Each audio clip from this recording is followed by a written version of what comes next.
Good evening.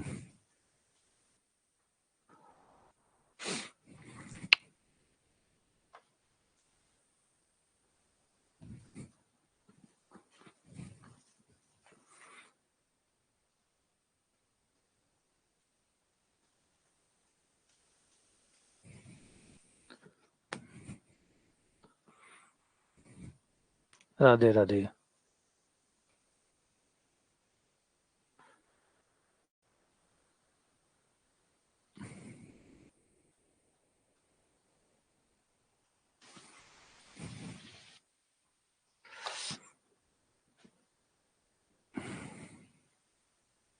जय श्री राधे।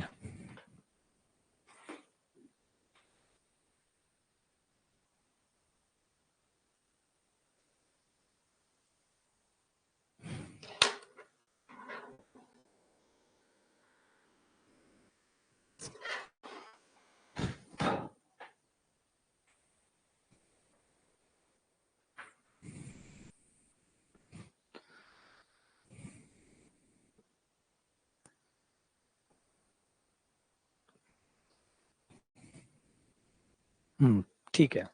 राधे राधे। राधे राधे।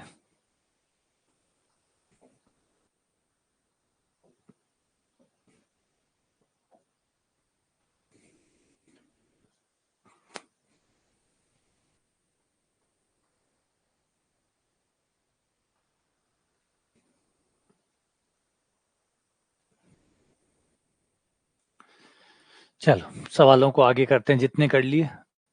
अब आगे शुरू करते हैं। आज क्वेश्चन नंबर 85।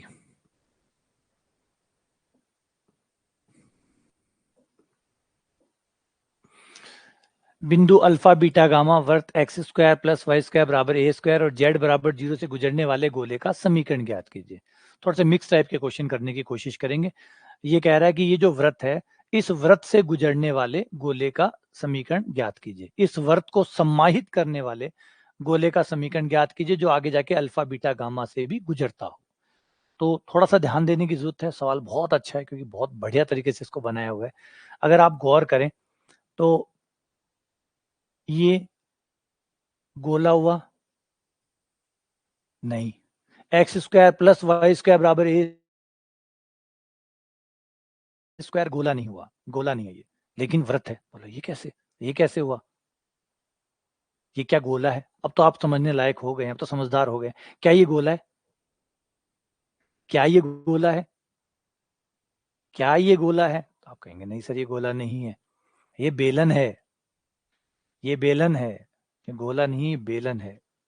अब ये बेलन है। अब तो आप समझने लग गए होंगे गोला बेलन, क्योंकि अब तो गोला बेलन शंकु पटली है, अब तो आपको पकड़ में आने लगे।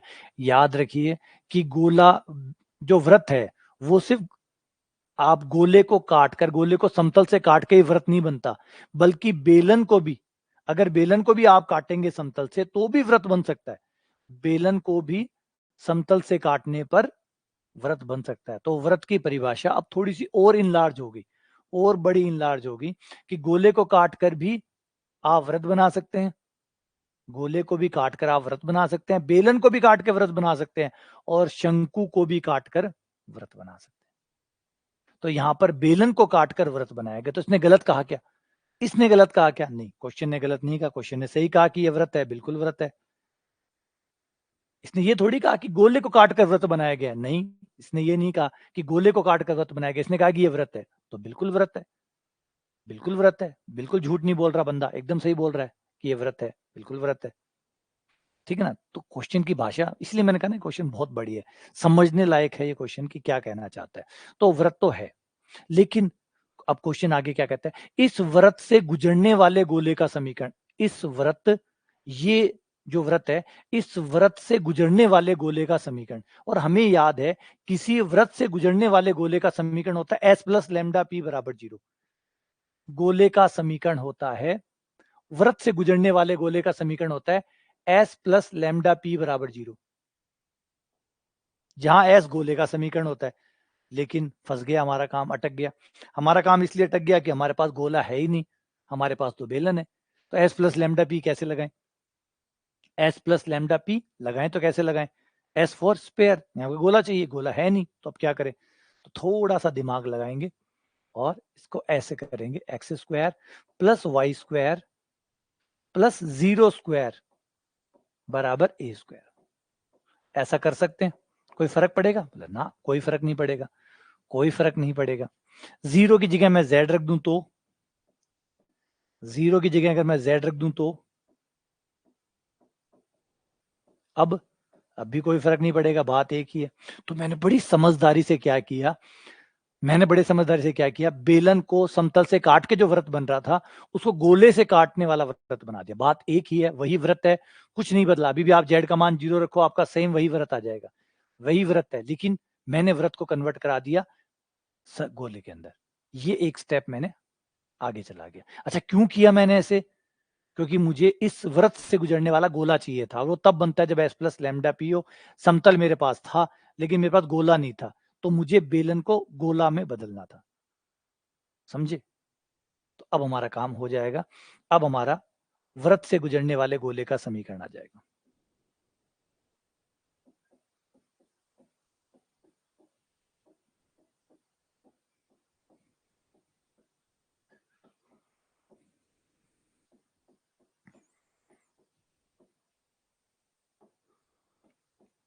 गोले का समीकरण जो कि हो जाएगा X square plus Y square plus Z square minus A square plus lambda Z बराबर 0।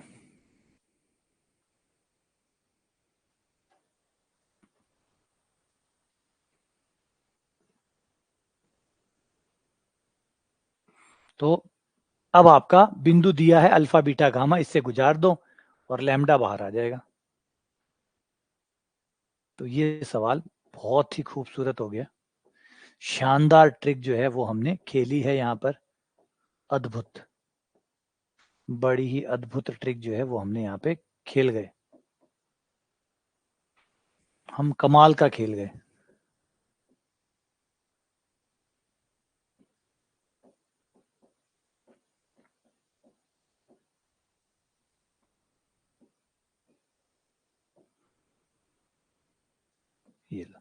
ये लैम्डा का मान आ गया, लैम्डा का मान वापस रख देना और ये आपका गोले का समीकरण आ जाएगा।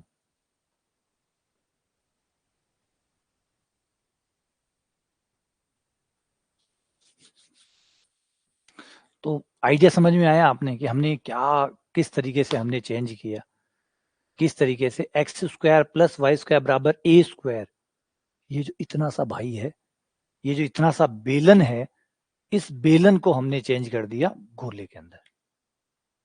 लेकिन याद रखिए, जब तक z बराबर 0 जिंदा है, जब तक z बराबर 0 जिंदा है, तो z बराबर 0 के उसके साथ होते ही बेलन और गोले में कोई फर्क नहीं रहेगा, क्योंकि इसके काटने से जो बन रहा है, बात उसकी हो रही है, इसके काटने से जो बन रहा है, बेलन को काटो चाहे गोले को काटो, z बराबर 0 से काटोगे तो वही वृत्त आपको प्राप्त होगा।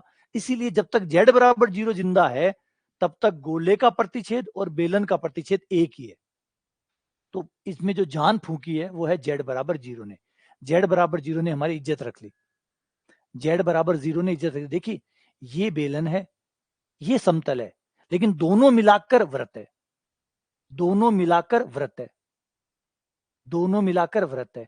ये देखो, ये वाला, ये गोला, ये समतल, दोनों मिलाकर वृत्त, वही वृत्त जो ये दो बना रहे हैं। तो बस फिर इसको ऐसे भी लिखा जा सकता है, यूं समझिए, इसको ऐसे भी लिखा जा सकता है। गौर कर लो, क्या ये वही व्रत नहीं है? क्या ये वही व्रत नहीं है? जवाब है वही व्रत है। बस इस बार हमने बेलन को मुक्त करा के गोले के रूप में लिख लिया, बात वही है। तो उसी चीज को हमने दूसरे फॉर्म में लिखा। क्यों लिखा गोले के रूप में?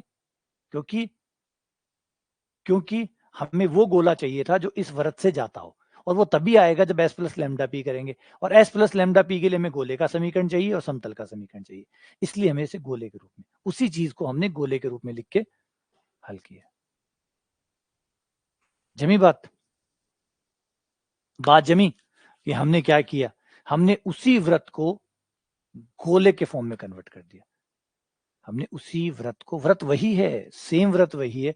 कोई कहे 5 को 5 नहीं लिख के 2 + 3 लिख दिया, तो 5 तो 5 ही रहा ना, लिखने का तरीका बदल सकते हैं, वैल्यू तो गायब नहीं की, गौर करो, ये जो व्रत था, क्या वही व्रत अभी है या नहीं है? वही व्रत जो पहले था, वही व्रत अभी है या नहीं है? जवाब है वही व्रत है। तो बस, तो फिर क्या दिक्कत है? व्रत चेंज नहीं किया ना आपका, आपका सेम व्रत ही तो रखा, आपका सेम व्रत वापस मैंने वही रखा है, लेकिन आइडिया को थोड़ा चेंज करके। तो बड़ा शानदार कंसेप्ट है जिन्होंने बनाया है, क्या कमाल का सवाल बना है, कमाल कर जाते हैं बनाने वाले कई बार। अब ये भी देखो, ये भी ऐसा ही एक कमाल है, ये क्वेश्चन भी कमाल है, इसको देखो, ये भी शानदार सवाल है। ये सवाल कहता है कि सीधा सीधा कोई गोला नहीं दिया बंदे ने, कोई समतल नहीं दिया, सीधा कह दिया कि ये 3 बिंदु है, इन 3 बिंदु से गुजरने वाले व्रत का केंद्र ज्ञात करो। और बिल्कुल गलत भी नहीं कह रहा, अजीब बात है लेकिन सच है, गलत भी नहीं कह रहा, सही कह रहा है, 3 बिंदु से आपका व्रत का समीकरण आ जाएगा। लेकिन मामला फंस गया, मामला फंस गया यहाँ पे। मामला इसलिए फंस गया कि अब इन 3 बिंदुओं का इस्तेमाल कैसे करें, इन 3 बिंदुओं का इस्तेमाल कैसे करें, क्योंकि ये 3 बिंदु जो है, इससे हमारा व्रत 3D में स्वतंत्र नहीं होता, हमारा व्रत 3D में स्वतंत्र नहीं होता, हमारा व्रत जो है वो गोले और समतल के प्रतिच्छेदन से बनता है। तो हमें एक गोला भी बनाना है, हमें एक गोला भी बनाना है, एक समतल भी बनाना है, दोनों इससे बनाने हैं, फिर प्रतिच्छेदन करेंगे तो वो व्रत बनेगा। तो सवाल बहुत जबरदस्त खेल गया इसके अंदर, हमें 3 बिंदु देके, लॉलीपॉप देके चला गया कि भैया निकाल लो व्रत का केंद्र, लेकिन व्रत का केंद्र के लिए तो गोला चाहिए, समतल चाहिए, उनके प्रतिच्छेदन चाहिए, तब जाके व्रत बनता है, खाली व्रत थोड़ी बनता है। ये कोई 2D थोड़ी है जहां सीधा व्रत आ गया, ये 2D थोड़ी है जो सीधा व्रत आ गया, 3D है, प्रतिच्छेदन से बनेगा, प्रतिच्छेदन के लिए गोला लाओ, प्रतिच्छेदन के लिए गोला लाओ। तो देखो क्या कमाल करते हैं, आ जाओ चमत्कार करते हैं, चमत्कार चमत्कार। देखो गोले का समीकरण निकालते हैं, हाँ शाबाश सुधांशु। एक बिंदु ओ और ले लेते हैं, एक बिंदु ओ और ले लिया, इसका नाम रख लिया ए, इसका नाम रख लिया बी, इसका नाम रख लिया सी, और गोले ओ ए बी सी का समीकरण निकाल लिया। ऐसे गोले का समीकरण, गोले ओ ए बी सी का समीकरण, ऐसे गोले का समीकरण जो ओ से भी गुजरता हो, ए से भी गुजरता हो, बी से भी गुजरता हो, सी से भी गुजरता हो। हमने काफी बार पढ़ा है कि ऐसे गोले का समीकरण होता है x square plus Y square plus Z square minus A X minus B Y minus C Z बराबर 0। ये होता है आपका ए बराबर, इस क्वेश्चन के लिए हो गया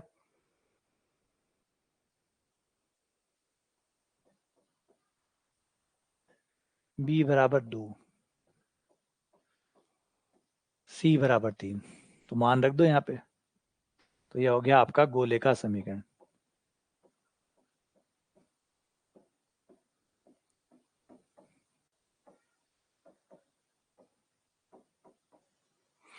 ये यहां हो गया, ठीक है, ठीक है। लेकिन अब एक मिनट, एक मिनट, अब यहाँ पे एक सवाल पैदा हो सकता है, सुधांशु जरूर ये सवाल पूछेगा या मुकेश ये सवाल जरूर पूछेगा, सर ऐसे कैसे, आपने ओ बिंदु कैसे ले लिया, आपने ओ बिंदु कैसे ले लिया? बात ये है, मैंने ओ लिया, उससे पहली बात ये है कि क्या मैंने सवाल के दी गई कोई शर्त को तोड़ा, क्या मैंने सवाल की दी गई किसी शर्त को तोड़ा? जवाब है नहीं तोड़ा, नहीं तोड़ा। इन तीनों बिंदुओं से मेरा गोला जाता है या नहीं जाता, पहले ये चेक कर लो।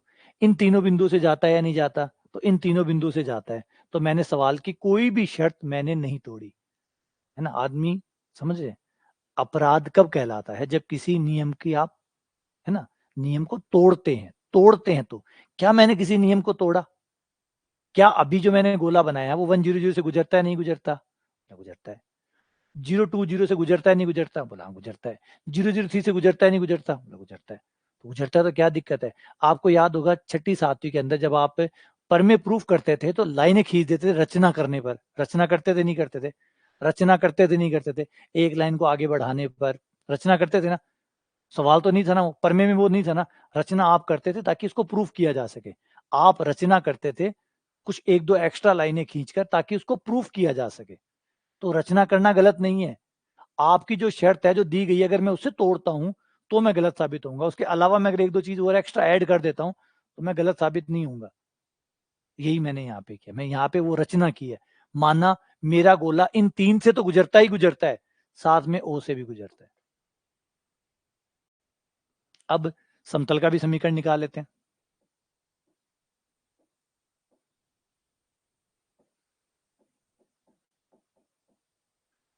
वो हो गया आपका x बट्टा a,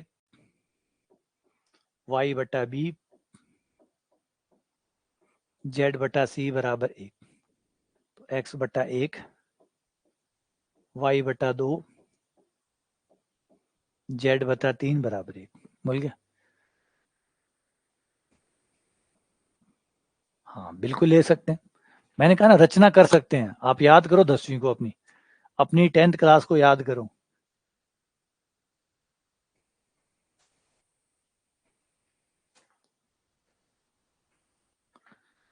याद करो, याद करो।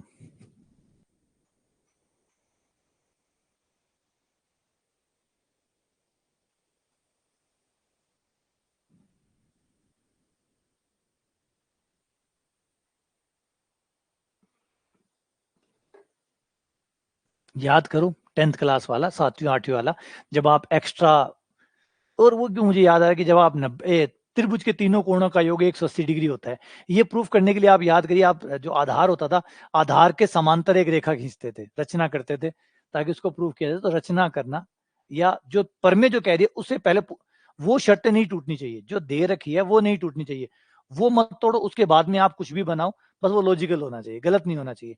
कोई गलत नहीं है। 3 बिंदु उसने कहा था गुजरने चाहिए, गुजर रहा है। चौथा बिंदु मैंने अपना एक और ले लिया, क्या दिक्कत है ना? किसी ने कहा कि भैया इन 3 आदमियों को छोड़ के आओ, मैंने एक जने को और बिठा लिया। क्या मैंने शर्त तोड़ी? नहीं तोड़ी। उसने मुझे ये कहा था कि इन 3 आदमियों को छोड़ाओ, तो इन 3 को छोड़ने जा रहा था, सीट खाली थी उसमें, एक और बिठा लिया, चल तू भी बैठ, तुझे भी छोड़ देता हूँ। तो बात वही है ना, गलत नहीं किया ना, ठीक है ना? अच्छा अभी और देख लो, अभी इस गोले का और इस समतल के प्रतिच्छेद बिंदु यही आएंगे, इसका दोनों का प्रतिच्छेद बिंदु ये तीनों आएंगे, यानी वो जो वृत्त बनेगा वो इन तीनों से जाएगा, वो जो वृत्त बनेगा वो इन तीनों से जाएगा। तो कोई और प्रॉब्लम ही नहीं है, कहीं कोई गलती नहीं हुई, कहीं भी कोई गलती नहीं हुई,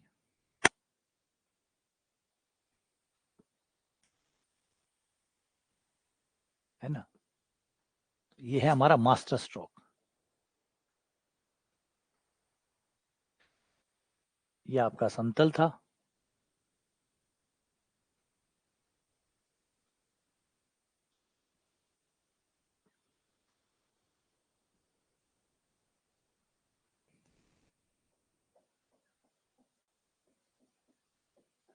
ये आपका गोल है, आपका गोला उन्हीं एबीसी से अभी गुजर रहा है।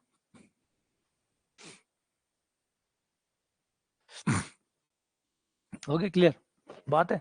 तो ये हो गया। अब इन दोनों का प्रतिच्छेद बिंदु आप कैसे निकालते थे, याद कर लो। उस तरीके से दोनों का प्रतिच्छेद बिंदु वो केंद्र निकालते थे। क्या करते थे? केंद्र से जाने वाली एक रेखा खींचते थे, गोले के केंद्र से जाने वाली, और गोले के केंद्र से समतल के ऊपर लंब रेखा खींचा करते थे, वो खींच दो। गोले के केंद्र, पहले बट्टे बट्टे हटा दो थोड़ा सा, 6 से गुणा कर दो तो 6x plus 2y, 6x plus 3y plus 2z बराबर 6। तो गोले के केंद्र, गोले का केंद्र क्या होगा? 2 का भाग देने पर 1/2, 1 3/2, तो इसका केंद्र कितना हो गया? गोले का केंद्र हो जाएगा 1/2, 1 और 3/2। गोले के केंद्र तथा समतल के लंब रेखा का समीकरण, समतल के लंब रेखा का समीकरण, केंद्र कैसे निकालते हैं उसी तरीके से।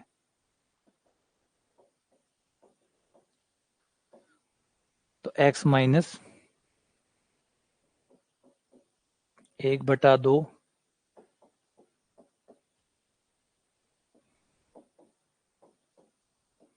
बटा 6 3 2।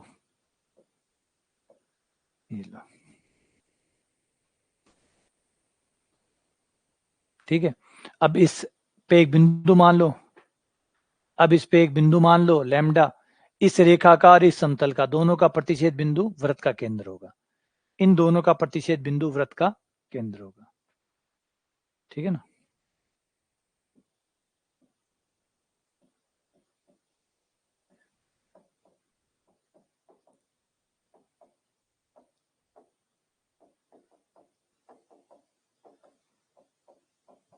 बस ये करना है आपको।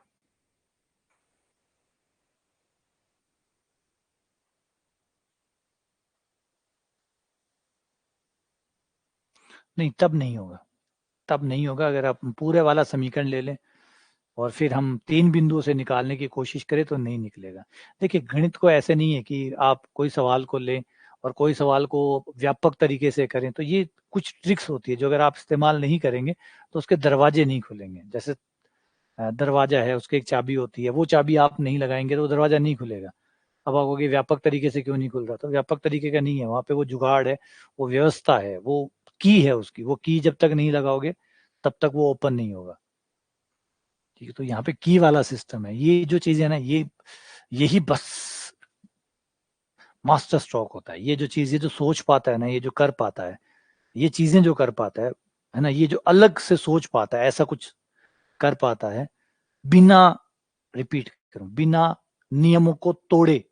जैसे आप क्रिकेट देखते होंगे, है ना, क्रिकेट के नियम फिक्स है, बंधे हुए हैं। अब उन नियमों को मानते हुए कोई खिलाड़ी कुछ नया कर जाता है तो हम कहते हैं अद्भुत, कमाल, जबरदस्त, कहते हैं ना।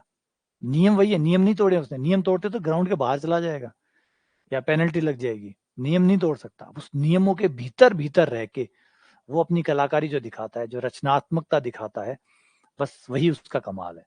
तो गणित भी बिल्कुल वैसी की वैसी है, सारी चीजें लगभग वैसी है। आपको नियमों के भीतर रहना होता है, नियम आप तोड़ नहीं सकते। उन नियमों के भीतर रहते हुए आपको कुछ अलग या रचनात्मक कुछ करके दिखाना होता है। तो ये उसका एक एग्जाम्पल था। ऐसे जस्ट पीछे वाला भी एक एग्जाम्पल था, ये भी एक एग्जाम्पल है।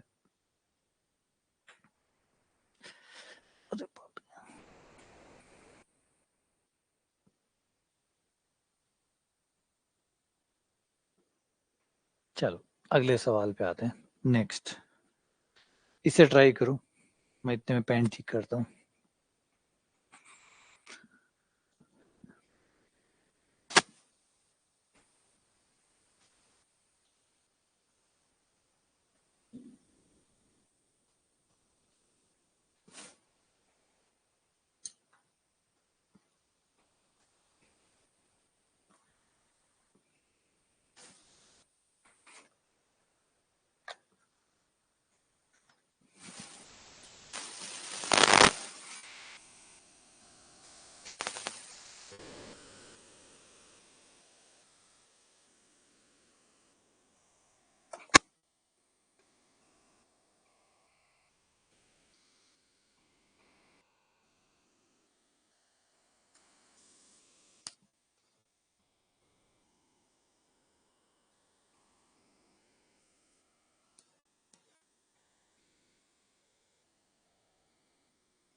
परिवर्त का केंद्र हो गया।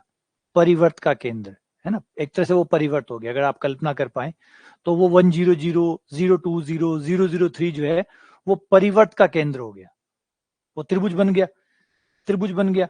उस त्रिभुज का वो जो ए बी सी से तीनों से जो जाएगा, तीनों से जो जाएगा वो व्रत होगा। और तीनों से जाएगा मतलब त्रिभुज, त्रिभुज के शीर्षों से जाने वाला, और त्रिभुज के शीर्षों से जाने वाला मतलब परिवर्त।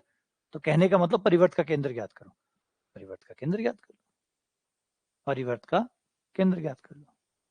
बस ऐसे भी कर सकते हैं आप,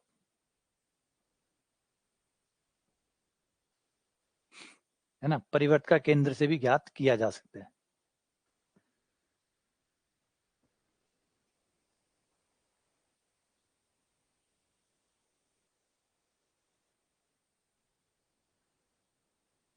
कल की बात है, अभी आप कर रहे हो तो करो, कल की बात है। कल एक आईएमओ का सवाल था, और मुझे शायद मैं मोबाइल में देखा था, अब है नहीं। कल कमाल का सवाल था, और मैंने उसमें कोई आधा पौन घंटे से ज्यादा खर्च किया। हम सिंपल लग रहा था देखने में, पूतनाम प्रॉब्लम का था सवाल एक।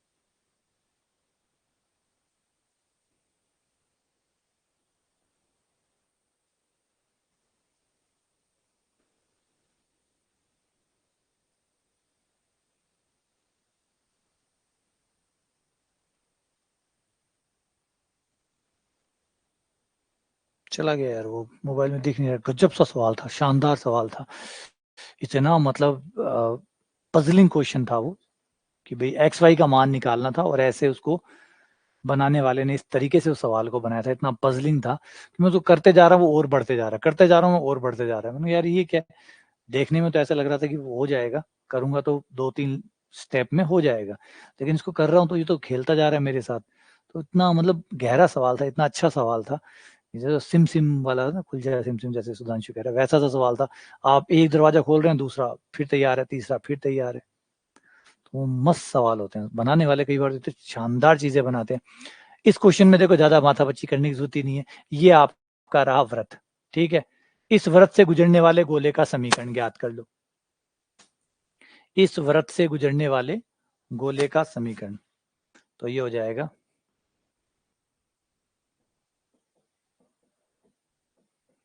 व्रत से गुजरने वाले गोले का समीकरण,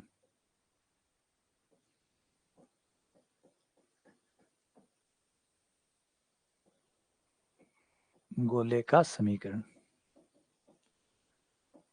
तो वो हो जाएगा आपका x square plus Y square plus Z square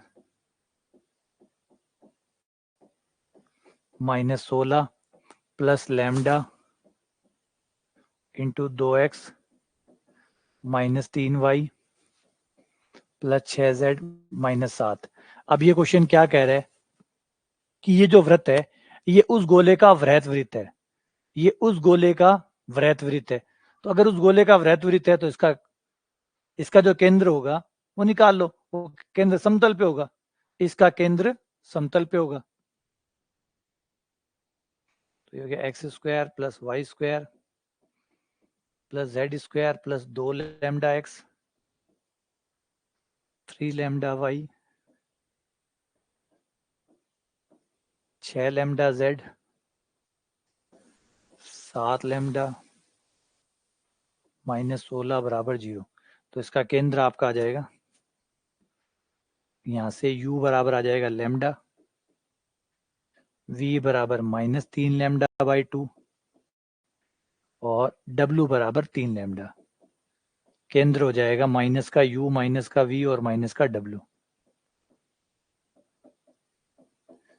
minus u minus v minus w।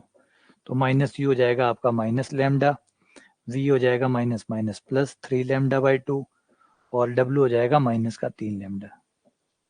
और ये जो केंद्र है ये कहाँ स्थित है? समतल पे। क्यों? क्योंकि वृत्त वृत्त है। वृत्त वृत्त के केस में आपका जो वृत्त बनता है वो उसी समतल पे स्थित होता है, तो उसी समतल से गुजार दो, लैम्डा का मान आ जाएगा।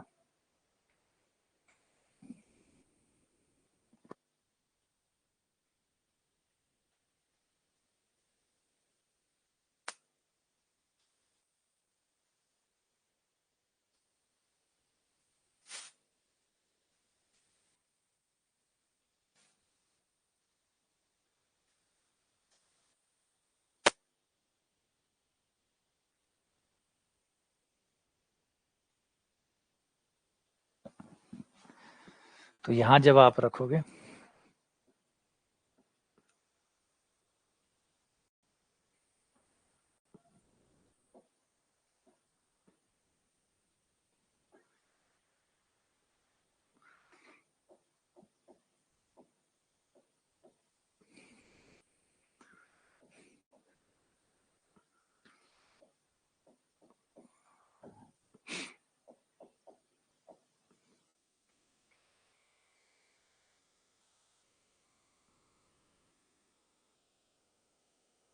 अट्ठारह 20 लैम्डा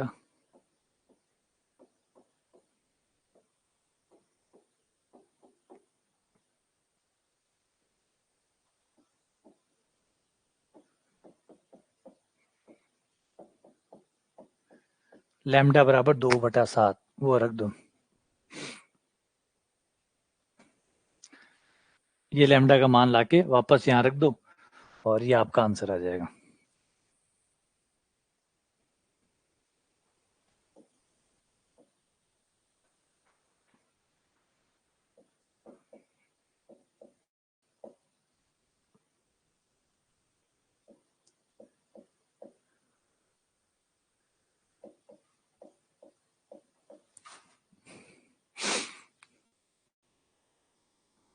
वो तो मैथ्स वाले जो होते हैं ना, एक चीज और है कि माइनस का 2/7 आएगा क्या? ठीक है, माइनस का 2/7, ये माइनस का 2/7 रखने पर ये प्लस का 2/7, ये माइनस और ये प्लस। जब सवाल निकालते हैं तो एक मैथ्स वालों की एक साथ प्रॉब्लम भी होती है, जब सवाल निकालते हैं तो वो एकदम गुम सा जाता है, वो ऐसे हो जाता है, गुम सुम जैसे होता है ना, वैसे हो जाता है, फंस जाता है सवाल में। और सवाल में फंसने के बाद में ना वो सर को ऐसे खुजलाना, सर में हाथ देना, ये करना, ये शुरू कर देता है। तो मेरी वाइफ हमेशा कहती है, आप सवाल निकालते हो या क्वेश्चन सॉल्व कर रहे होते हो तो बालों को क्यों बिगाड़ते हो, है ना? तो बाल मैं ऐसे बिखेर लेता हूँ, ऐसे बाहर बिखर जाते हैं, बिखेर लेता क्या हूँ, उस समय ध्यान तो होता नहीं, उसमें वो सवाल चल रहा होता है दिमाग के अंदर, तो कभी बालों में हाथ लगा दिया, कभी यहाँ हाथ लगा दिया, और बालों को बिखेर रहे हो, सवाल निकाल रहे हो, बालों को क्यों बिखेर रहे हो? ये हमारे गणितज्ञों की प्रॉब्लम होती है, क्योंकि इतने फंस जाते हैं, इतने फर्स्टेड, वो तो निकाल रहे होते हैं तो वो खुजली चलना सब हो जाता है शुरू, हो फिर दिमाग एकदम गर्म आ जाता है पूरा। तो मतलब बाल ऐसे, बालों को खींचने की क्या जरूरत है? मैंने कहा आप नहीं समझ सकते कि इसकी प्रॉब्लम क्या है। ये हम ही समझ सकते हैं, जो लोग मैथ्स निकालते हैं उनको पता है कि कितना मुश्किल होता है, वो मतलब किस दौर से हम गुजर रहे होते हैं उस समय जब सवाल निकाल रहे होते हैं तब। तो ये भी है। अगला क्वेश्चन, क्वेश्चन नंबर 88। अब पहले बचपन में ऐसे दांतों के नीचे वो पेंसिल खा जाते थे, सवाल निकाल रहे हैं, पेंसिल खाए जा रहे हैं, पता ही नहीं चलता था कि कितनी पेंसिल खा गए, पता ही नहीं चलता था कि कितनी पेंसिल। पीछे से जो पेन हुआ करता था वो हमेशा चिपका हुआ रहता था, उसको खा खा के पेन को ऐसे मोड़ देते थे। आप लोगों ने भी किया और नहीं किया मुझे नहीं पता, लेकिन मेरा तो अनुभव बता रहा हूँ कि पेन को ऐसे खा जाता था पीछे।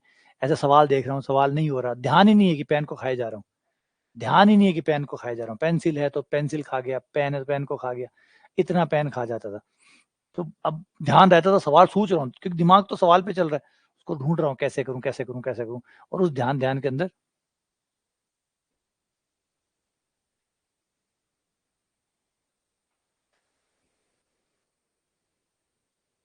और जब तक वो सवाल सॉल्व नहीं हो जाता तब तक ऐसे रहती है ऐसे। और एक दिन अगर सवाल को छोड़ दिया तो वो पूरे दिन भर साथ में है, पूरे दिन भर, मतलब जब से उसका उदय हुआ है तब से लेके वो सवाल दिमाग में चले जा रहा है चले जा रहा है। कहीं बैठ जाओ, गाड़ी घोड़ा कहीं बैठ जाओ, फिर कहीं शांति नहीं मिलती। कहीं भी आप धरती के किसी भी कोने पे चले जाओ, वो तो दिमाग में चढ़ ही गया बस। अब वो जब तक वो उसका सॉल्यूशन ना मिल जाए तब तक खलबली है बस, फिर वो खलबली रहती है। अब वो बेचैनी जो है उसको कोई कैसे समझ सकता है? वो जो मैथ्स वाले बच्चे हैं, जो मैथ्स पढ़ते हैं, सिर्फ वही समझ सकते हैं कि ये बेचैनी कैसी है ना? ये कोई प्रेम वाली बेचैनी नहीं, ये गणित वाली बेचैनी है। ये तभी शांत होती है जब उसका उत्तर दिख जाता है। हाँ, नाखून तो छोड़ते ही नहीं है, नाखून तो लगे रहते थे, अब तो बंद हो गया, अब तो मैंने बंद कर दिया। नहीं, पहले नाखून भी नहीं छोड़ता था, सोच रहा हूँ, नाखून खा जाता था पूरे। तो ये देखो, इस क्वेश्चन में है, हाँ, इस क्वेश्चन में ये है कि ये जो गोला है, इस गोले के ध्रुव ज्ञात कीजिए। तो इसका मतलब ये समतल जो है ये ध्रुवी हुआ, ये ध्रुवी हुआ, क्योंकि ध्रुवी की ही ध्रुव हो सकता है ना? ध्रुवी का ही ध्रुव हो सकता है। अगर ये ध्रुव पूछ रहा है तो इसका मतलब कोई ना कोई ध्रुवी जरूर है, क्योंकि बिना ध्रुवी के ध्रुव कैसे हो सकता है? तो ये ध्रुवी हो गई। ये ध्रुवी होगी तो ध्रुव मान लो x1 y1 z1 ध्रुव है, माना x1 y1 z1 ध्रुव है। ध्रुव है तो ध्रुवी की समीकरण निकाल लो, ध्रुवी का समीकरण।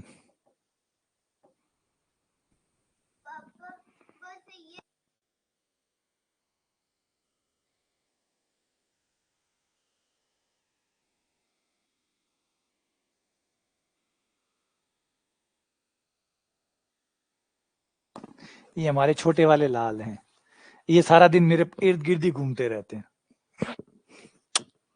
अब तो थोड़ी देर रुक जा, मैं क्लास ले लेता हूँ ना। या वहां बैठ जा, हाँ वहां बैठ जा, वहां उधर बैठ जा।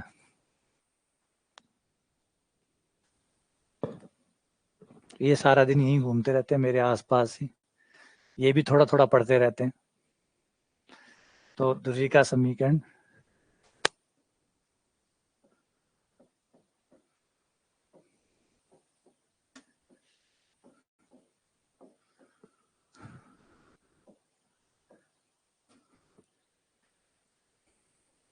बच्चे मन के सच्चे।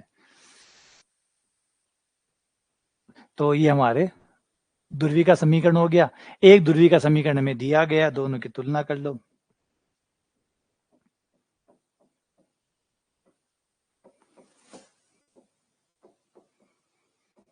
ये हो गया बराबर पी है, बस दोनों की तुलना कर लो। ये हो गया आपका x1 बटा एल, y1 बटा एम, z1 बटा एन, ए स्क्वायर बटा पी। तो आप पहले इसको निकाल लो, फिर इसको, फिर इसको। x1 बराबर आ जाएगा एल ए स्क्वायर बटा पी, एम ए स्क्वायर बटा पी, z1 बराबर एन ए स्क्वायर बटा पी।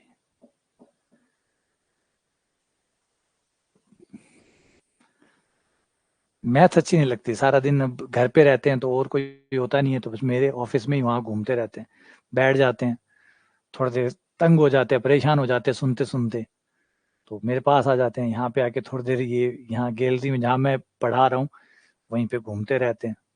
बोर्ड थोड़ा ऊपर है इसलिए वो दिखते कम है, आके यहाँ पे बदमाशी करके इधर से चले जाते हैं। ये अपना काम करते रहते हैं, मैं अपना काम करता रहता हूँ।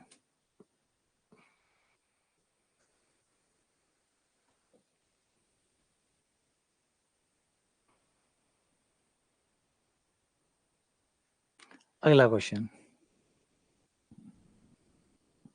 वही कह रहा हूँ, कोई अलग ही दुनिया है, हम गणित वालों की दुनिया थोड़ी अलग है, तो ये बड़ा मुश्किल होता है भाई।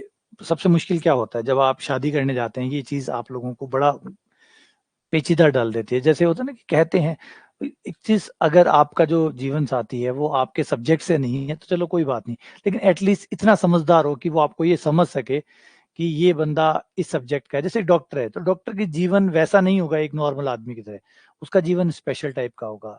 एक आर्मी में कोई काम कर रहा है ऑफिसर, तो उसका जीवन नॉर्मल नहीं होगा। तो आपको ये भी समझना पड़ेगा कि आप किसी व्यक्ति से शादी नहीं कर रहे, उसके प्रोफेशन को भी अपना रहे हैं साथ में। उसका वो जो प्रोफेशन है, आप उससे भी शादी हो रही है आपकी। ऐसा नहीं है कि आपकी शादी करने के बाद में वो डॉक्टर काम करना बंद कर देगा या वो टीचर अपना काम करना बंद कर देगा। तो वो चीज भी उसको उतनी ही एक्सेप्टेबल होनी चाहिए जितना वो आदमी या वो औरत जो है उसको वो एक्सेप्ट कर रहे हैं एक दूसरे को। तो उसके जो प्रोफेशन है उसको भी एक्सेप्ट करना पड़ेगा। अब गणित वाला जो है, जो गणित वाले से शादी कर रहे हैं, तो उसे ये समझना होगा लड़का या लड़की दोनों को कि जिसे शादी कर रहे हैं वो गणित का आदमी है। तो लॉजिकल होगा, थोड़ी सी लॉजिकल परेशानियां होंगी उसके साथ, कुछ लॉजिकल लोचे होंगे उसके साथ, कुछ सवालों में उलझा हुआ सा रहेगा, गुमसुम सा रहेगा। ये चीजें हमारे साथ होंगी। तो इसकी शिकायत ना करें, कल ये ना हो बाद में ये कहे कि नहीं।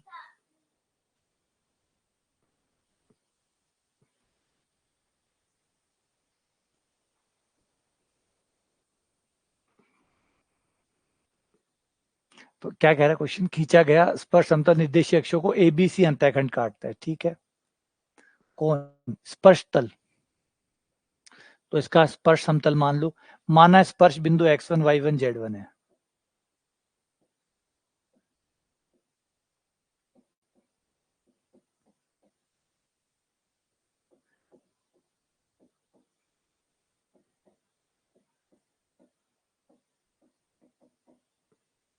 माना स्पर्श बिंदु x1 y1 z1 है।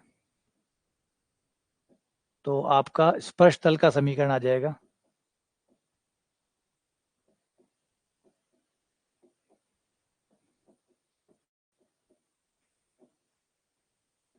x(x1) y(y1) z(z1) बराबर r²। अब अंतःखंड दिया हुआ है, अंतःखंड यहां निकाले तो हमारा हो जाएगा x बट्टा r² बट्टा x1। अंतःखंड रूप में इसको लिख लो,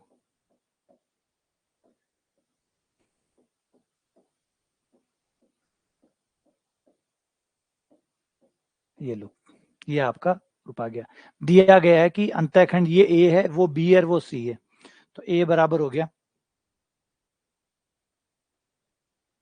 a बराबर हो गया r² बट्टा x1, b हो गया r² बट्टा y1, c हो गया r² बट्टा z1,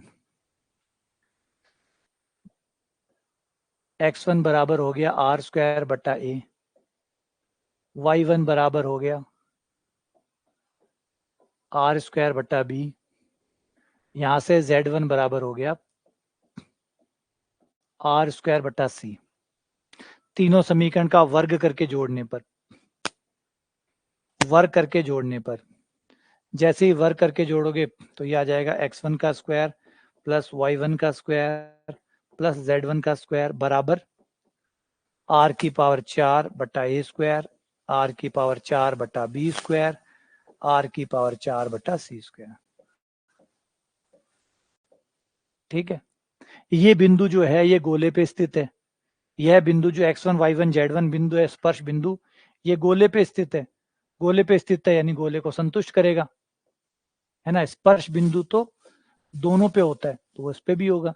तो x1 plus y1 plus z1 का स्क्वायर बराबर होगा r²। ये मान यहाँ रख दो, ये आ गया r², वहां से r की पावर 4 कॉमन ले लो, तो 1/a², 1/b², 1/c²।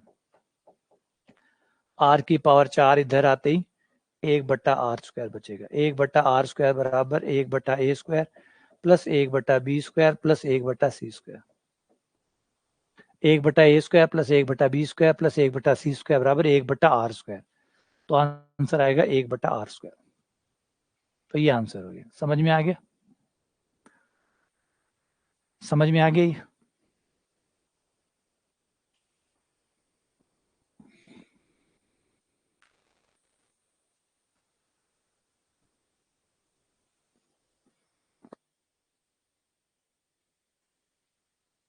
ठीक है, समझ में आ गई?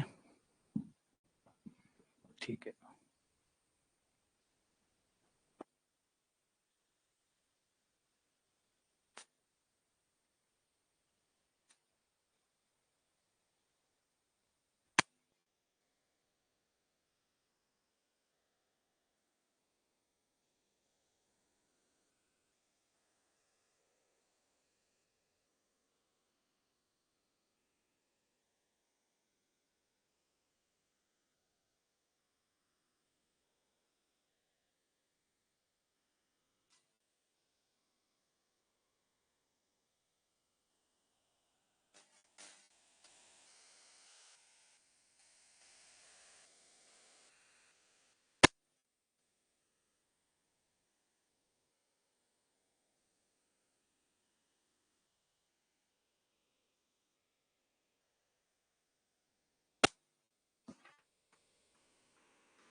शंकु का समीकरण जिसका शीर्ष ये है, ठीक है,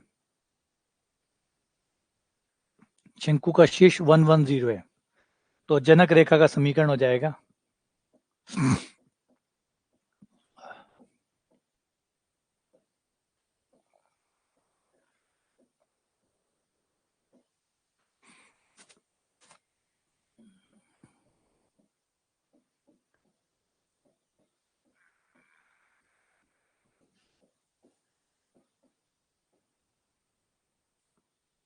ठीक है। अब इसमें दिया हुआ है कि y बराबर 0 है, y 0 है,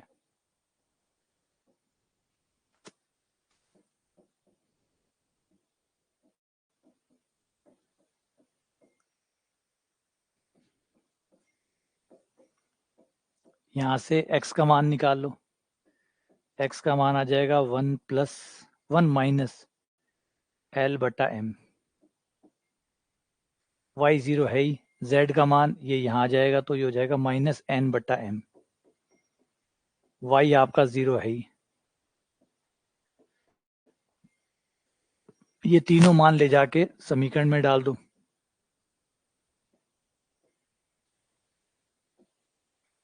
x का मान हो जाएगा 1 माइनस L बटा M का स्क्वायर, y का मान हो जाएगा, z का मान, y तो 0 है, z का मान हो जाएगा माइनस N बटा M का स्क्वायर बराबर 4। अब आप LMN को हटा दो, क्योंकि LMN को हटाने से LMN को हटा दो, है ना, LMN L की जगह आ जाएगा आपका यहां से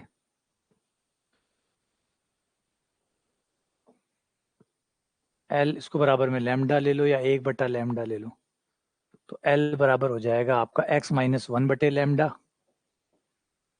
M बराबर y माइनस 1 बटे लैम्डा, Z बराबर N बराबर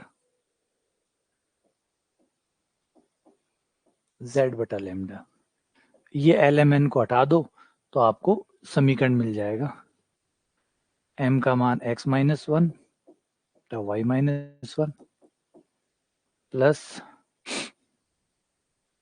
N का मान Z बटा y माइनस 1 स्क्वायर बराबर 4, लघुत्तम ले लो, ये हो जाएगा y minus x square plus Z square बराबर 4 y माइनस 1 का स्क्वायर। ये शंकु का समीकरण हो गया। तो बिल्कुल वैसा, ज्यादा कोई मुश्किल तो है नहीं, वही चीजें आप जो करते आ रहे हैं वही आपको करनी है। शंकु का समीकरण निकालना है तो LMN को हटाओ, और गोले का बेलन का निकालना हो तो अल्फा बीटा गामा को हटाओ, बस वही सब कुछ है। इस बार y 0 दिया, अधिकतर सवाल हम z के निकालते थे, आज y का दे दिया, y 0 रखा, x और z का मान निकाला, रख दिया, फिर LMN को हटा दिया, समीकरण आ गया। यहाँ नंबरिंग में गड़बड़ है, ये 91 है, ये क्वेश्चन नंबर 91। उस शंकु का समीकरण जिसका शेष अल्फा बीटा गामा है और शंकु का पृष्ठ ये है,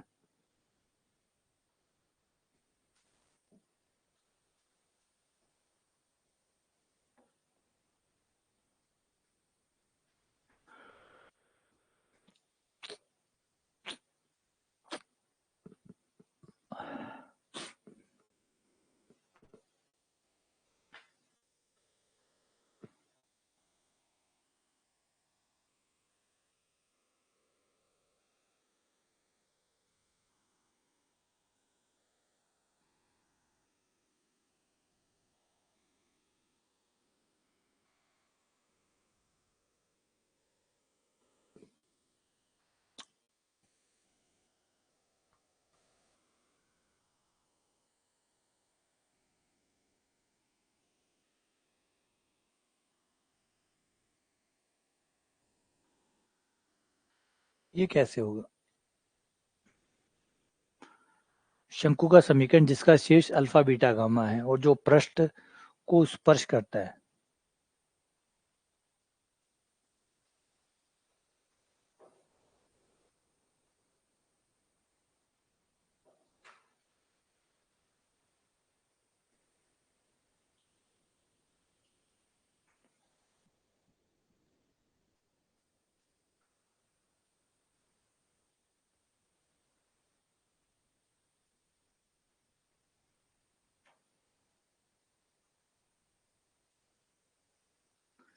ये कैसे होगा?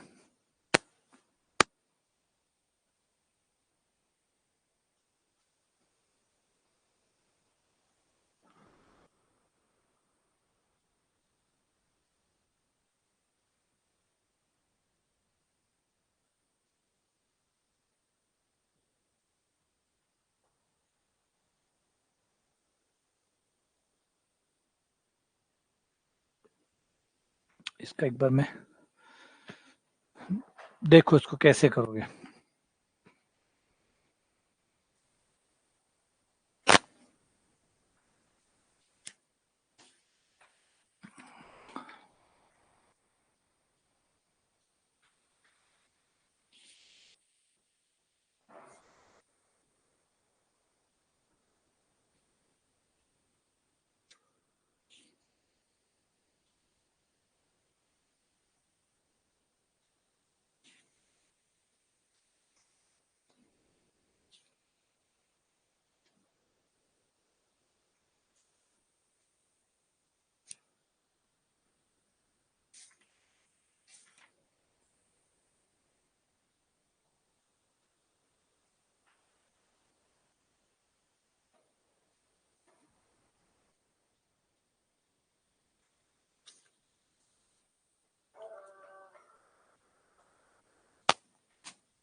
ठीक है, वो जो कह रहा था मैं कि ये वाला जो सवाल है इसको देखना पड़ेगा ये कहाँ है।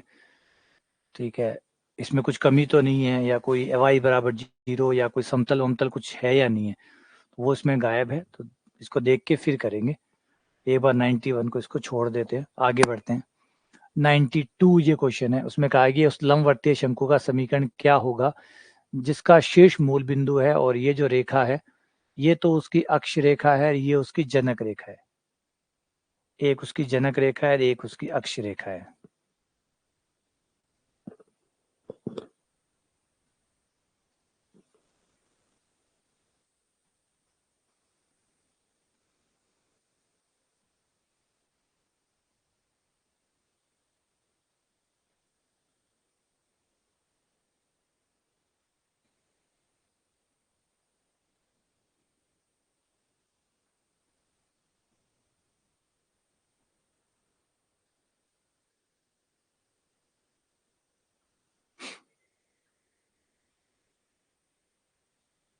ठीक है ना, इसमें आपको दोनों समीकरण दिए गए हैं। तो जो आपकी अक्ष रेखा है उसका समीकरण तो ये है और जो आपकी जनक रेखा है उसका समीकरण ये है।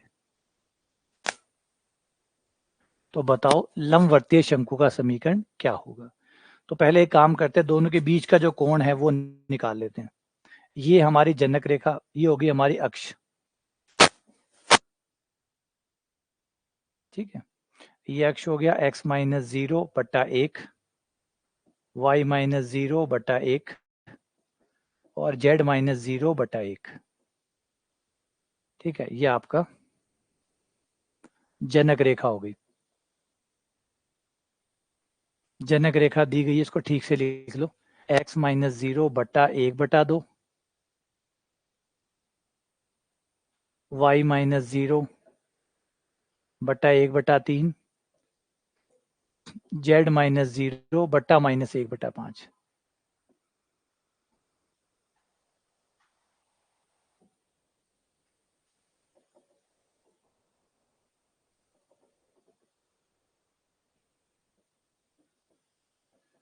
अब इसकी सहायता से हम ये वाला जो कोण है इसकी वैल्यू निकाल लेंगे कॉस अल्फा की।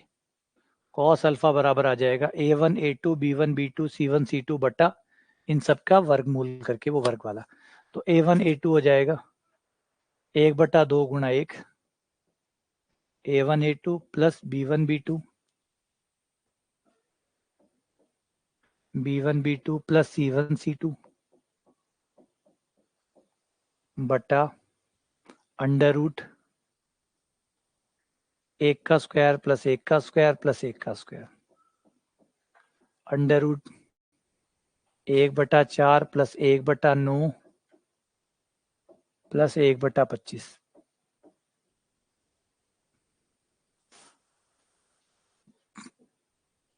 कॉस अल्फा बराबर,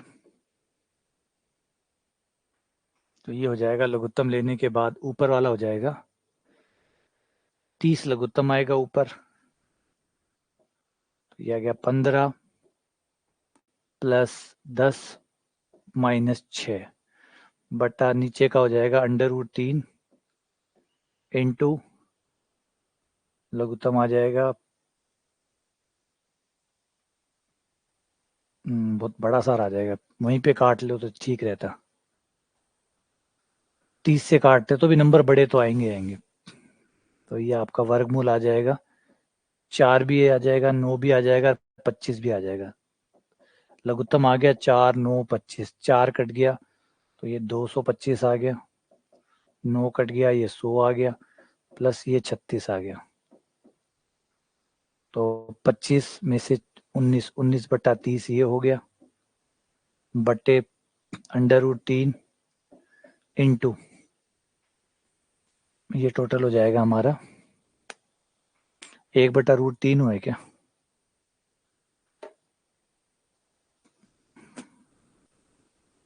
दो 225 प्लस 136 मिला के हो जाता है 361, जो 19 का वर्गमूल हो गया। ठीक है, ये 19 आ गया और नीचे आपका आ गया 5 3 2 6 6 पंजे 30, ये 30 आ गया, तो ये कट गया और ये आपका 1 बटा अंडर रूट 3 आ गया। बढ़िया, बस ये कोण आ गया। अब आप इसका समीकरण निकालने के लिए तैयार हैं। इसका समीकरण निकालने के लिए तो कोई भी जनक रेखा का समीकरण लोगे तो ये जनक रेखा ले लो, ये होगी आपकी x माइनस 0 बट्टा एल, y माइनस 0 बट्टा एम और z माइनस 0 बट्टा एल। बीच में बनने वाला कोण तो वही रहना है अल्फा ही, बीच में बनने वाला कोण तो अल्फा ही रहना है। तो कॉस अल्फा बराबर हो जाएगा कॉस अल्फा बराबर एल इंटू 1 यानी L plus M plus N बट्टा under root 3 into under root L square plus M square plus N square. Cos alpha का मान 1 बटा अंडर रूट 3 है, वो रख दिया, अंडर रूट 3 से अंडर रूट 3 कट गया, l plus M plus n बराबर आ गया under root L square plus M square plus N square. L square plus M square plus N square का मान रख दो, वो एक्स वाई जेड आ जाएगा। तो ये हो जाएगा x plus y plus z का होल स्क्वायर बराबर x square plus Y square plus Z square. Bracket खुलने पर x square y square z square वाला कट जाएगा और जो बचेगा वो होगा x y plus y z plus z x बराबर 0। ये आपका आंसर आ गया। तो सवाल तो बढ़िया था यार, सवाल तो बढ़िया था, है ना। यूं ही लग रहा था भाई इसने जो दिया है ना, दोनों का समीकरण दे दिया तो आप उसका एंगल निकाल लेंगे कॉस अल्फा, फिर आप दूसरी जनक रेखा के साथ समीकरण निकाल लेंगे, कि कोण तो अल्फा ही बनना, लंबवर्ती है, लंबवर्ती में कोण तो अल्फा ही रहेगा, लंबवर्ती में कोण चेंज होगा नहीं। तो अगली बार आप दूसरी रेखा लेके, क्योंकि दोनों शीर्ष मूल बिंदु है, ये रेखा ले ली, इसके साथ वही कोण आगा कोस अल्फा, कोस अल्फा का मान रख दिया, एल एम एन का बिंदु पथ निकाल लिया, शंकु आ गया। ठीक है ना, सही है।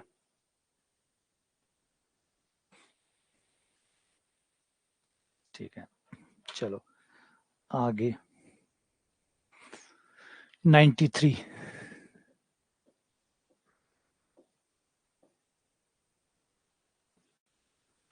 इसे ट्राई करो।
तो ये दे दिया समांतर जनक रेखा का समीकरण।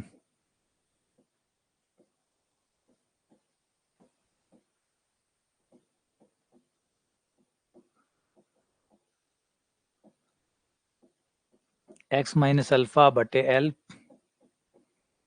वाई माइनस बीटा बटे एम, जेड माइनस गामा बटा एन। एल एम एन का मान ये रहा, इसके समानांतर है, तो 4 माइनस का 2 और 3।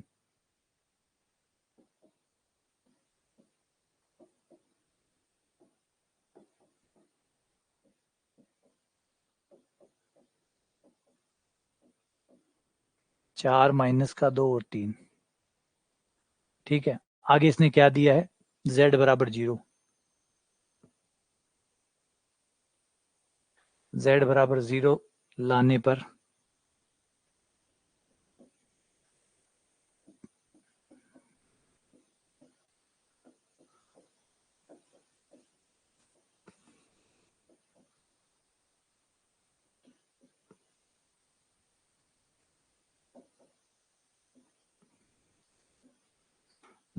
जीरो माइनस गामा बटा 3, तो x का मान निकल जाएगा x बराबर अल्फा माइनस 4 गामा बटा 3, और y बराबर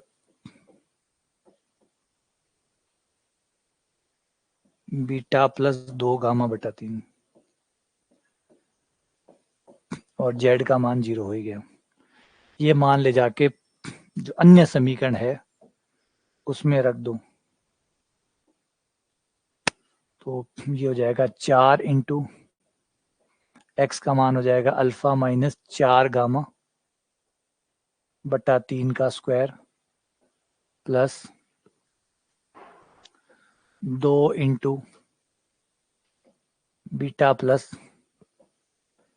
2 गामा बटा 3 का स्क्वायर बराबर में 1। बिंदु पथ निकालने के लिए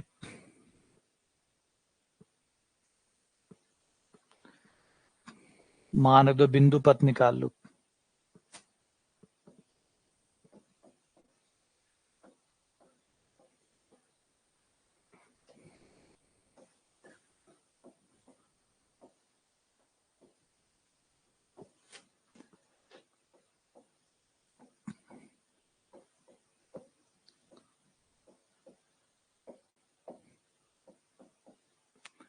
ये आपका बिंदु पता है क्या समीकरण आ गया।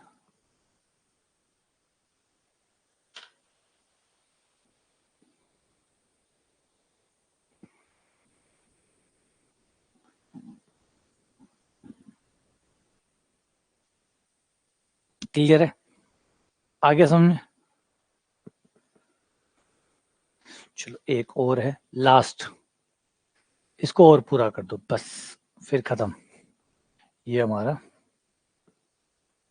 93 हो गया और ये 94 हो गया। कल इस पे शतक पूरा करके, कल इस पे शतक कर देंगे और फिर 3D ये भी पूरा, 3D वो भी पूरा।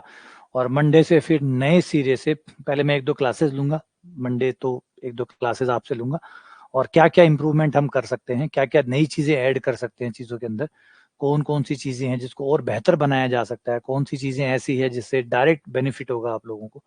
उन चीजों पे एक दो दिन शुरुआत में पहले डिस्कस करेंगे, क्योंकि रिवीजन तो स्टार्ट करना ही करना है, सेकंड स्टार्ट करना ही है, लेकिन पहले हम कुछ चीजों के बारे में बात कर ले कि क्या और बेहतर किया जा सकता है, क्या चीजें हमें और ऐड करनी चाहिए, और क्या हम अभी नए ऐड करने वाले हैं। मैं पहले वो मैं बता दूंगा, फिर आप लोग अपनी राय दे देना, जो पॉसिबल हुआ जो संभव हुआ वो हम ऐड कर देंगे, ठीक है ना।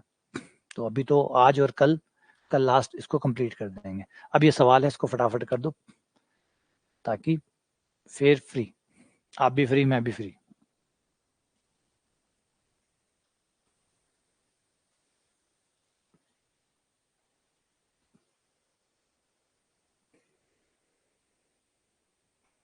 वो विनीता कह रही कि आपने कैसे अज्यूम किया कि वो सिलेंडर है, क्योंकि जब आपके पास वृत्त होता है और जेड बराबर 0 जो है वो आपका तल होता है, तो फिर आप उसी को, वो वैसे वो एक सर्कल है, अगर आप उसमें जेड को हटा दें, है ना। ये देखो,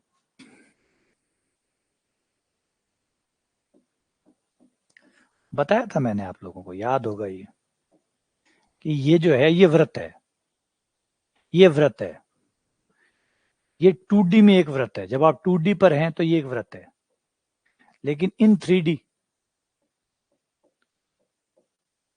अगर आप 3D में आ जाएं, ये कौन है, सॉरी सिलेंडर है।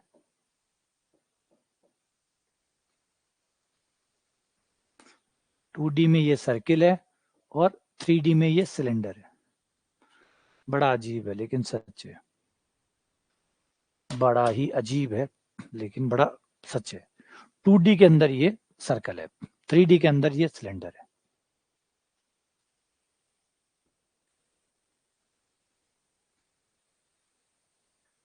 इन केस ऑफ 2D ये सर्कल है, इन केस ऑफ 3D ये सिलेंडर है।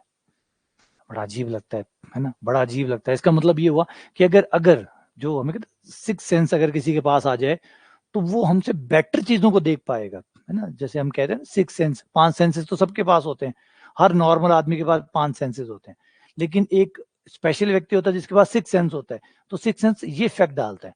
आपको 2D में ये सर्कल ही दिखेगा, जब तक आपके पास दो सेंसेस है आपको ये सर्कल दिखेगा, लेकिन जब आप 3D में होंगे आपके पास एक सेंसेस एक्स्ट्रा हो गया, तो आपको वही सेम चीज सिलेंडर दिखने लग गई।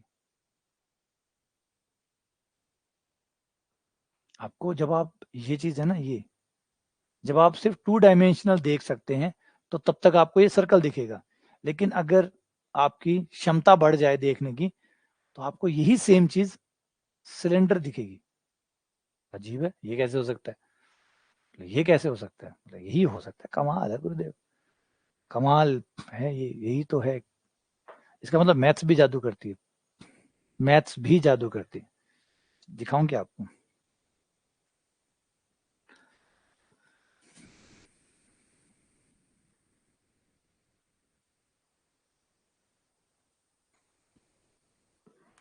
1 मिनट में इसको सेव कर दूं।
देखो चमत्कार, देखो आप लोग तो चमत्कार देखिए।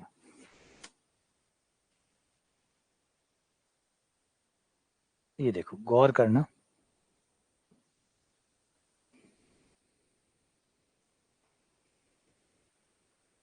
ठीक है, देखो लाइन है ये वाली।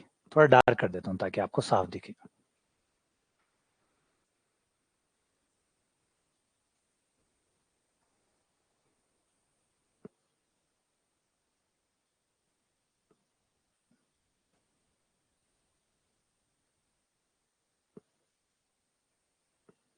ठीक है, इसी में दिखेगा। ये देखो, ये आपको लाइन दिख रही है, ये लाइन है, साफ है।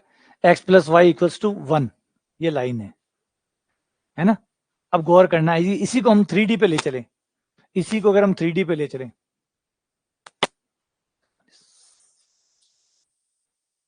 छा गए यार, छा गए आप तो। 3D देख पा रहे हैं आप?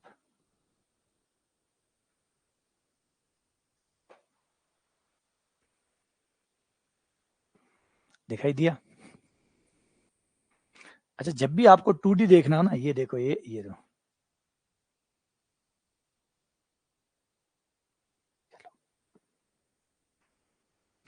आप इसे 2D में देखेंगे तो ये आपको लाइन दिखाई देगी। जब भी आप 2D में जाएंगे तो आपको ये लाइन दिखाई देगी। कारण है कि आप इस पॉइंट ऑफ व्यू से देख रहे हैं, 2D पॉइंट ऑफ व्यू से देख रहे हैं, तो आपको ये लाइन दिखाई देगी।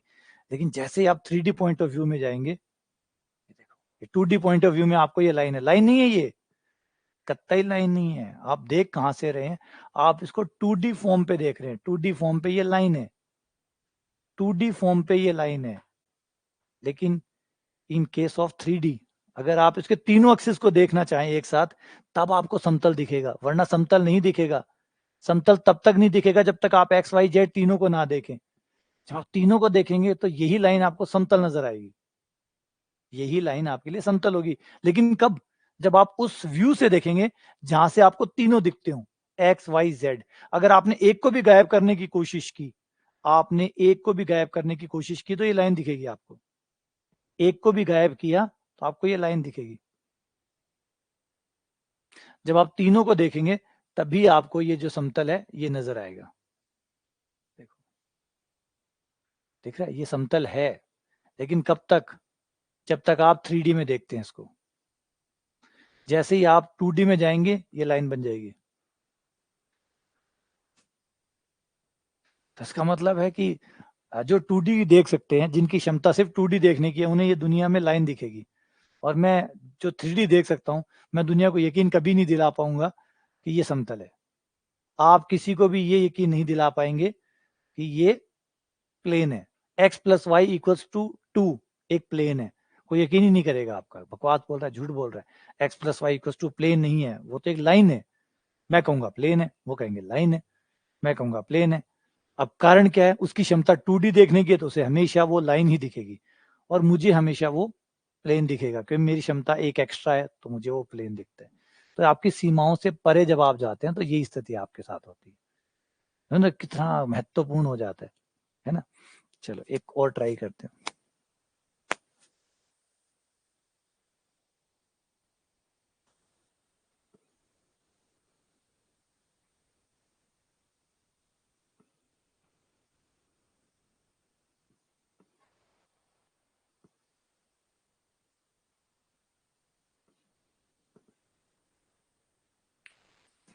मैं इसको एक बार शांत कर देता हूँ। देखो, गौर करो, ये सर्किल, सर्किल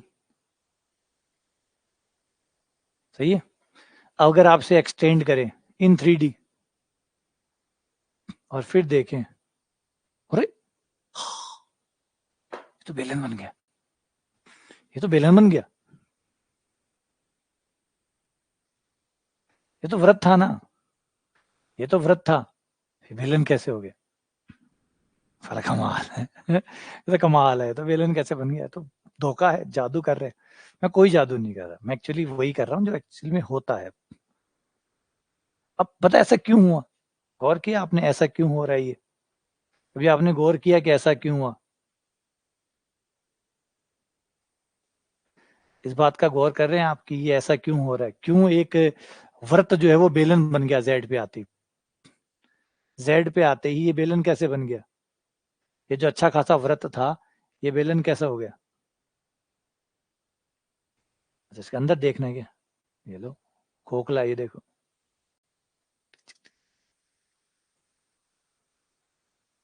ये वृत्त, क्या ये वृत्त है, नहीं।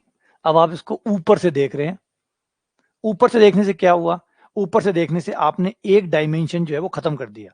अगर आप ऊपर छत से देखेंगे तो आपका जेड डायमेंशन क्या होगा, चिप गया।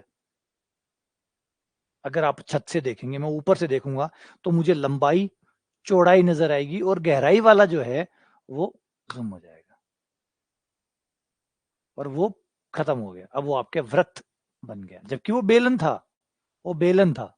लेकिन वो बेलन कब से था, जब आप ऊपर से ना देखें, आप उधर से आके देखेंगे तो वो बेलन दिखाई देगा।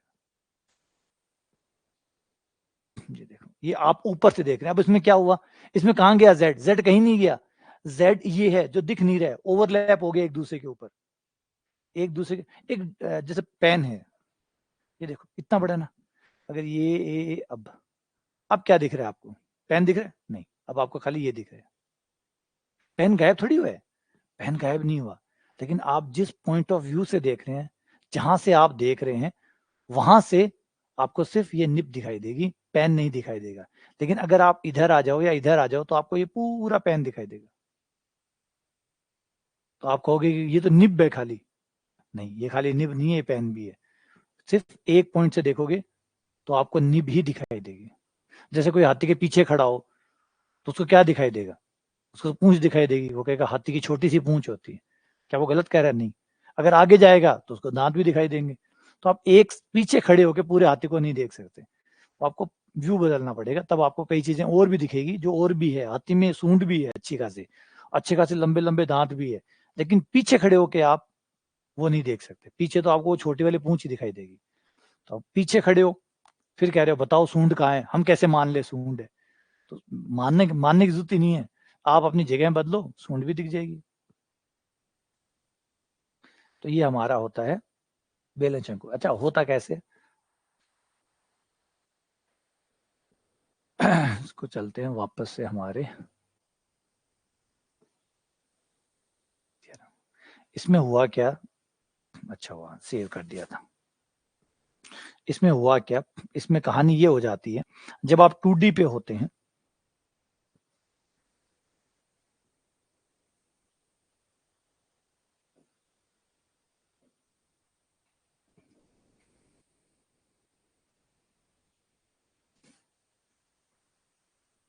ये आपका समीकरण है।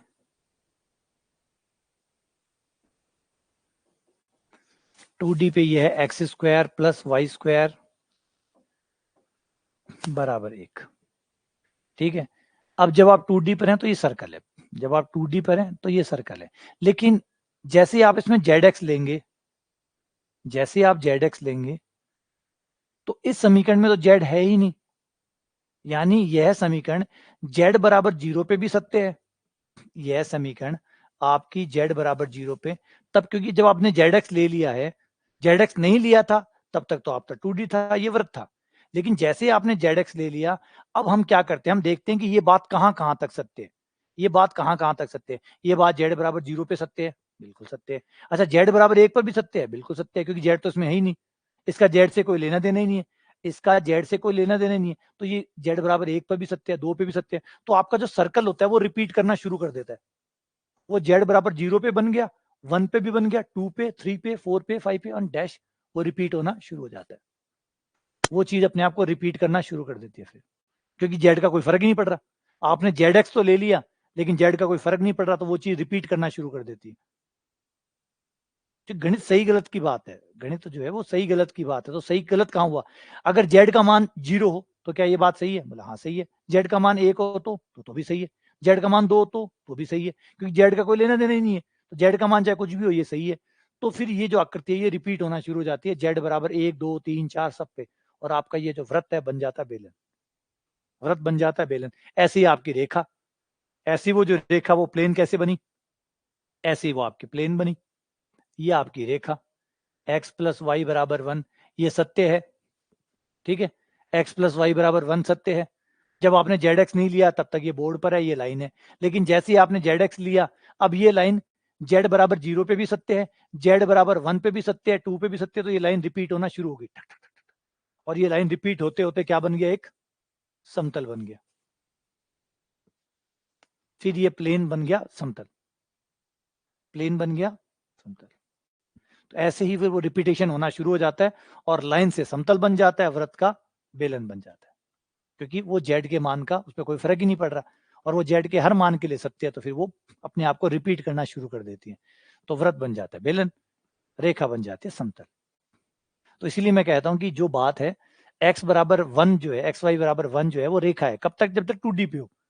2D पे उसका मतलब तीसरा तल है ही नहीं, तीसरी लाइन है ही नहीं, तीसरी लाइन नहीं है तो ये रेखा है, लेकिन जैसे तीसरी लाइन आप ला दोगे तो ये रिपीट हो जाएगा, रिपीट होते ही प्लेन बन जाएगा, फिर आपका ये 3D में ये प्लेन है, 3D में ये लाइन नहीं है, 3D में ये प्लेन है, 2D में ये लाइन है, 3D में ये प्लेन है। वैसे ही X square plus Y square बराबर 1 2D पे सर्कल है, लेकिन 3D पे बेलन है। आया समझ में? तो बड़ी इंटरेस्टिंग आइडिया, मैथ्स कमाल है। अब तो मानते हो ना कमाल है? अब तो आप लोग मानते हैं नहीं मानते कि कमाल है, ये अद्भुत चीज है। मतलब मैंने मतलब गलत चीज पे दाव नहीं खेला, मैं सही चीज पे हूँ, है ना। ये बहुत मतलब जादू से कम नहीं है, चमत्कार है अपने आप में। बस समझने वालों को थोड़ा सा अलग चाहिए कि हाँ भाई जिसको समझ सके, हर किसी के लिए नहीं है ये बात है। जैसे नॉर्मल जादू तो सबके लिए होता है, लेकिन ये वो जादू है जिसको समझने के लिए आपको सामने वाले को भी थोड़ा सा मिच्योर होना पड़ता है, गणितीय मिच्योरिटी होनी चाहिए, है ना। तो गणित तो कमाल है। और ये तो अभी आप शुरुआत कर रहे हैं, अभी तो आप 11th 12th बीएससी जितनी गणित पढ़ रहे हैं, जब आप सही मायने में गणित पढ़ेंगे, जब सही मायने में जब गणित में डूबेंगे, तो आप लगेंगे बहुत कमाल है मैथमेटिक्स। मैथमेटिक्स के पास वो सब चीजें हैं, वो सारे टूल्स है, मतलब ये अपने आप में एक जादू से कम नहीं है, इससे आप बहुत कुछ कर सकते हैं, बहुत बहुत कुछ। अगर ये हथियार है जिसको आप चलाना सीख गए तो कमाल हो जाएगा ये। अच्छा बढ़िया।